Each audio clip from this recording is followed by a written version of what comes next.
ready to learn the lesson. I chose this topic about 2 weeks ago. And as Richard Bach said, the author of Jonathan Livingston Seagull, you teach best what you need most to learn. That's been true for me since I've been ordained as a minister. And so I knew I wanted to use today's topic a few weeks ago, and I also know that in doing so, the universe is going to dish up what I need to now remember and learn again, and again, and again. I chose this message before I consciously knew what this month's affirmation was. And it was another one of those serendipitous moments when Darren told me, possibility. Imagination swings wide the gate of possibility. So our ushers are going to hand out give you a handout. I'm going to ask that you not read it until I ask you to do that. And you're going to need a pen. If you don't have one, well, you have some pens for you.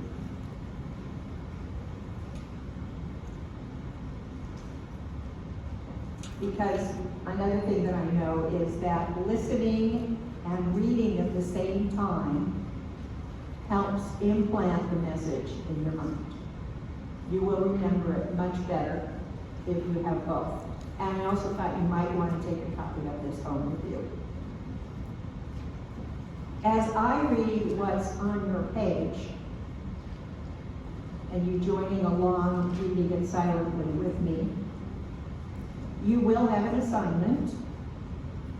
I'm going to ask you to choose the line or lines in the message, in the parable, that have the most meaning for you, that pop out of the page to you, that your mind says, yes, do. You just mark it, underline it or put a check by it or whatever. Just mark it as I read through. There may be several of them. And for our meditation, which is going to follow, we're going to be doing what's called a Lectio Deo. And the Lectio Deo is the word of the day. And so you read, like we read our daily word, you're going to use the word or the line or the phrase that most pops up for you as you read through this with me. And that's what you will meditate on during our time of meditation.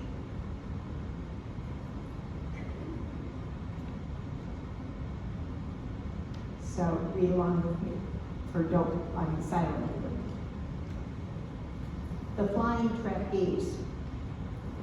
This was written by Danaan Perry, who was a founder of Earth Stewards. He had worked for the National Energy Commission and decided he didn't like doing that work. And so he started a peace working network. He spent a lot of time in Ireland when they were having their troubles and negotiating peace. He said in Ireland he realized there were only 2 tribes on the planet, men and women.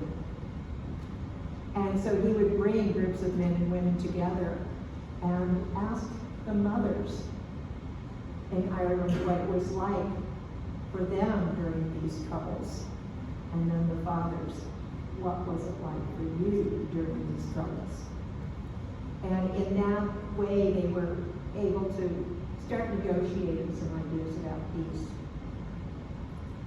He also had developed a strong relationship with Queen Noor of Jordan and spent a lot of time in the Middle East working on peace ideas. Unfortunately, it feels like a lot of that work is going asunder, but we'll keep praying for that. So, this is the Flying Trapeze. You can read it silently along with me. Sometimes I feel that my life is a series of trapeze swings. Think of Jim's yo-yo, swinging back and forth.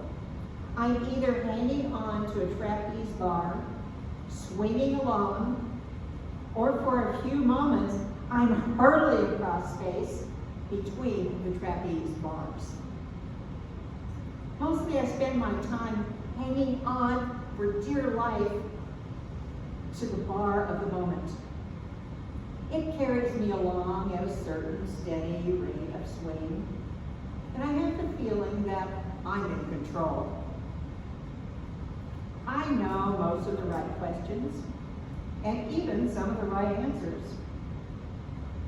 But once in a while, as I merrily or not so merrily swing along, I look ahead into the distance.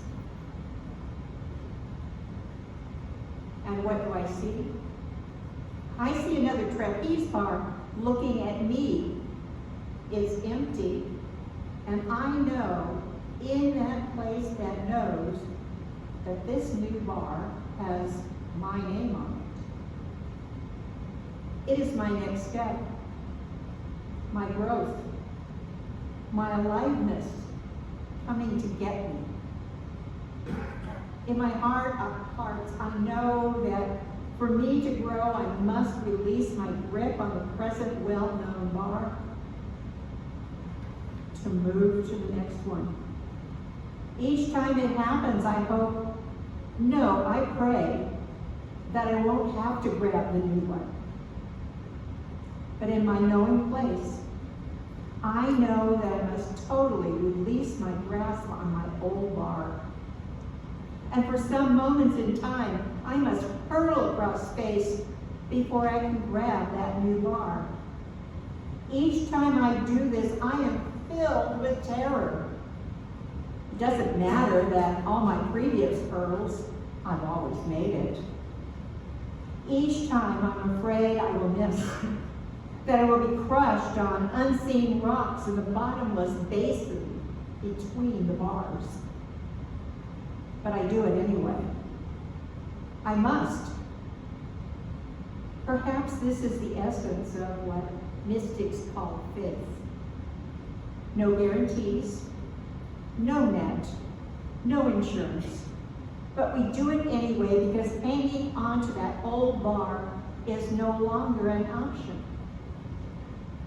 And so for what seems to be an eternity, but actually lasts a microsecond, I soar across the dark void, called the past is over, the future is not yet here. It's called a transition. I have come to believe that it is the only place that real change occurs. I've noticed that in our culture, this transition zone is looked upon as a no thing, a no place between places. Sure, the old trapeze bar was real. And as for the new one coming towards me, I hope that's real too. But the void in between, that's just a scary, confusing, disorienting nowhere that must be gotten through as fast and as unconsciously as possible. What a shame. I have a sneaking suspicion that the transition zone is the only real thing. The bars are the illusions we dream up to not notice the void. Yes, with all the fear that can accompany transitions, they are still the most vibrant, growth-filled, passionate moments of our lives. So, transformation of fear may have nothing to do with making the fear go away, but rather with giving ourselves permission to hang out in the transition zone between the trapeze bars. Allowing ourselves to dwell in the only place where change really happens. It can be terrifying. It can be enlightening. Hurtling through the void, we might just learn to fly.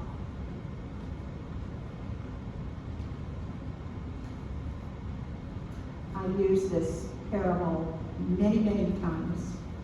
It's one of my go-to things that keeps me steady, keeps me moving forward. And so here's my story that occurred in the process of preparing for this morning. I was let go from my job, my day job.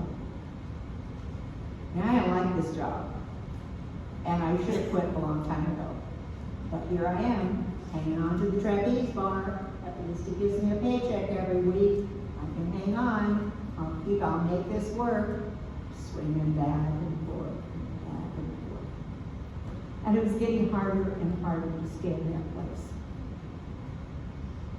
You know, and I try to, use my power of positive thinking and tell myself all kinds of stories that, what this job could be. And it could be, and it was at times.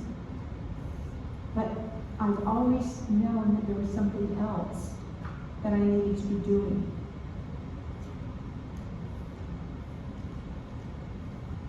So, a week ago last Thursday, personnel called me in and said, "You're terminated." And I smiled and said, "Thank you." A friend of mine told me, God opens a window for you sometimes, and then has to kick your fanny through it. Well, happened this time too. So as I fly through the air, I pause to imagine what that bar ahead of me looks like. I'm not afraid of crashing on the rocks because I know that God always has my back. I know that. There's never been a doubt in my mind. And that feeling only grows as I grow through wisdom and a few years older than 50.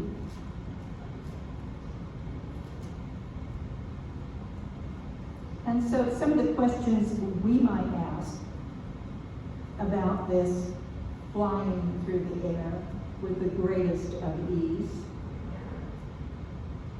just pause to imagine what's on that bar ahead of me. How would I feel when it comes my way? Will I recognize it? What possibilities are there? Will I discover or rediscover my bliss? What is it in life, now that I'm free of the old bar? Now my mind is free to use my power of imagination, knowing that everything is 100% possible 100% of the time. That's true. Through God. Through God's mind, God knows that's true. And all we have to do is tap into that mind of God to know that's true for ourselves. If we're willing to grab that next step. In How to Live a Prosperous Life, Catherine Ponder writes, "The more you dare to image your desired good as a fulfilled result, and the more you dare to live your mental images, the faster the imaging power of the mind will begin producing almost magical results for you." So here I am, in that space between the bars again. And I am still going to Italy. That's all taken care of. So here I am, praying. Wow, God, I can hardly wait to see what you have for me next. God is blessing us now. So I want you to look at your papers and just pick out a line, or a phrase, or a word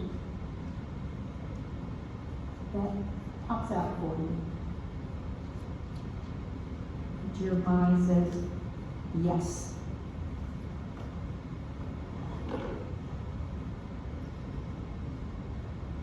One of my favorite lines is, my growth, my aliveness coming to get me.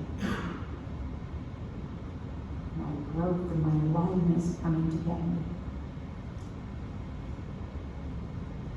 But whatever that is for you. And now we will just enter into our time of meditation. So I invite you to take a long, deep breath.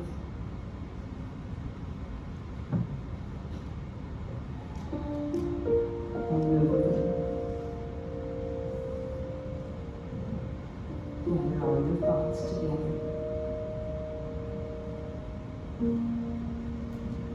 All your feelings.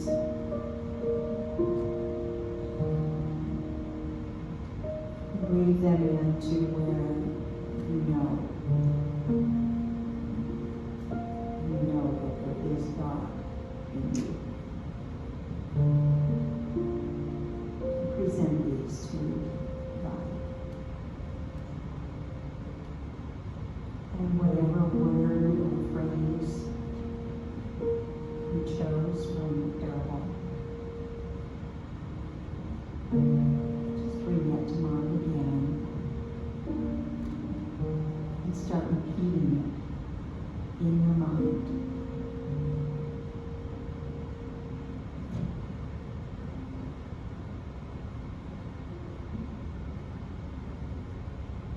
Whatever it was that gave you a little chill,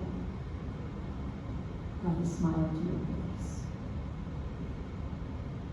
had you nod in your head. Just hold that thought or that word. And pay attention to what God is telling you.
this time between bars.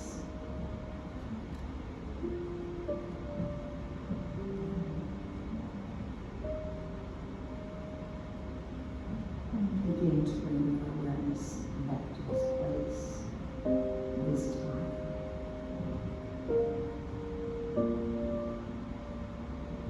Knowing that all is true.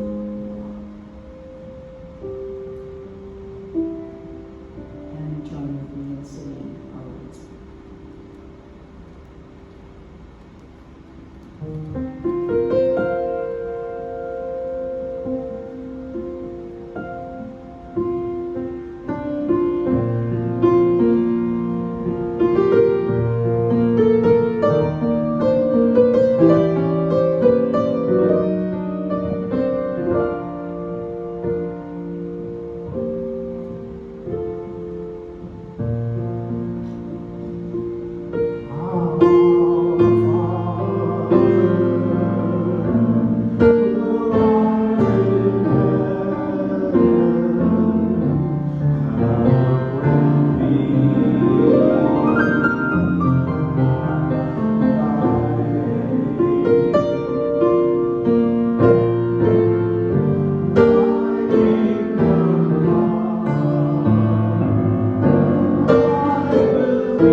Thank you, Reverend Sandra, for sharing your story. Just like, yes.